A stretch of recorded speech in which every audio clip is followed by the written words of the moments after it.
ఈ నెల 6వ తారీఖున తుని రూరల్ పోలీస్ స్టేషన్ పరిధి దొండవాక హెల్మెట్ అయిన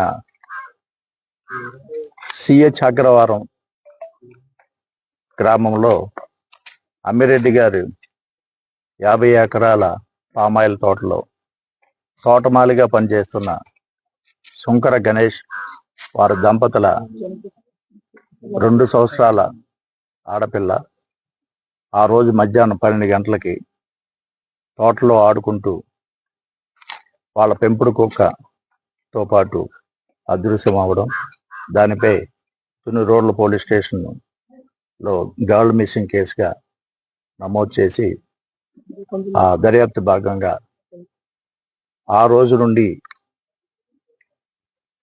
మా కాకినాడ ఎస్పీ శ్రీ బిందు మాధవ్ గారి ఆదేశాల మేరకు సెర్చింగ్ ఆపరేషన్ స్టార్ట్ చేశాం. దీంట్లో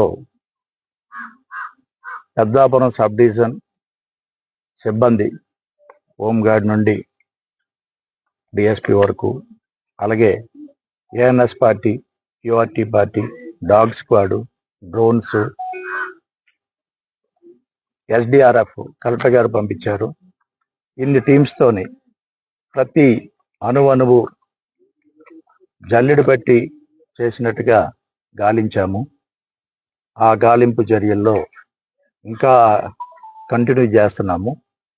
అలాగే ఆ మిస్సింగ్ గర్ల్ తండ్రికి ఎవరైనా విరోధులు ఉన్నారా, ఆర్థిక లావాదేవీలు ఉన్నాయా, ఆ యాంగిల్ కూడా మేము దర్యాప్తు చేశాం. అలాగే టెక్నికల్ ఎవిడెన్స్ అంటే టవర్ డంప్ అవని, సిడిఆర్లు, సీసీ ఫుటేజ్లు, ఎన్ రూట్లో ఉన్నటువంటి ఈ తోట నుండి బస్టాండ్ కానీ, రైల్వే స్టేషన్ కానీ, ఇటు నర్సీపట్నం కానీ, హైవే మీదకి కానీ ఈ ఎన్ రూట్లో ఉన్నటువంటి సీసీ కెమెరాలన్నీ వెరిఫై చేశాం. అలాగే ఇక్కడ గతంలో పనిచేసి మానివేసినటువంటి ఆ కూలీలు కూడా ప్రశ్నించి ఇక్కడ విధానం వీళ్ళు చేసింది, ఆ టైంలో చేసినప్పుడు ఏమైనా అనుమానితులు ఇక్కడికి వచ్చారా, వీళ్ళతో ఇక్కడ తోటలో పనిచేసే వాళ్ళకేనో ఆ కూలీలకి ఏమైనా పాత గొడవలు ఉన్నాయా, అవి కూడా వెరిఫై చేశాం. అలాగే ఈ చుట్టుపక్కల గ్రామాలలో ఎవరైనా అనుమానితులు ఈ గాంజా బ్రోజర్స్ అంటే గాంజాకి అలవాటు పడి ఇలాంటివి ఏమైనా దొంగతనాలు చేయడము అవి ఇవి అలాంటివి వ్యక్తుల గురించి కూడా విచారించాము. అన్ని ఆల్ హ్యాంగిల్స్లోని ఇవాళ ఏడో రోజు ఇది పాప మిస్ అయ్యి కంటిన్యూస్గా డే అండ్ నైట్ కంటిన్యూస్గా చేస్తున్నాము.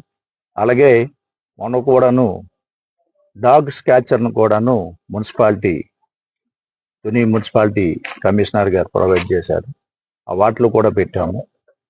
అంటే డాగు 4th డే పిల్లతో అదృశ్యమైంది, 4th డే తిరిగి వచ్చిన తర్వాత దాని ప్రవర్తనలో కొద్ది మార్పు ఉంది. ఆ మార్పు కోసం దాన్ని మళ్ళీ నార్మలైజ్ చేయడానికి తీసుకున్న విద్య.